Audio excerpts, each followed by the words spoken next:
Istana buka suara terkait tudingan gagalnya Anies Baswedan maju di Pilkada Jawa Barat 2024 karena peran Presiden Joko Widodo pada Jumat 30 Agustus 2024.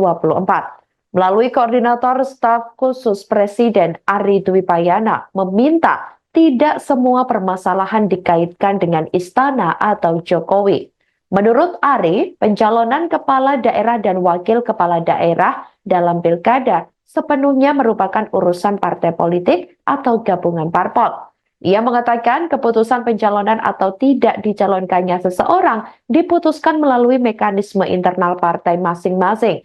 Sebelumnya, Ketua DPD PDIP Jawa Barat Ono Surono membeberkan alasan PDIP batal mengusung Anies Baswedan di Pilkada Jawa Barat 2024. Ketua DPD PDIP Jawa Barat Ono Surono mengatakan alasan partainya batal ini ada sejumlah alasan. Dia menduga ada peran Mulyono dan gengnya yang beroperasi meninggalkan langkah tersebut. Ono awalnya menceritakan bahwa penawaran untuk Anies sudah berjalan lancar. Namun, ia mengatakan bahwa pihaknya menghadapi tantangan yang sangat besar, di mana disebutnya ada tangan-tangan yang tidak menyetujui Anies didukung PDIP. Ono mengetahui betul bahwa Anies asli dari Kuningan, Jawa Barat, dan memiliki track record bagus dalam membangun Jakarta. Namun, ada sosok disebutnya Mulyono dan geng yang meninggalkan.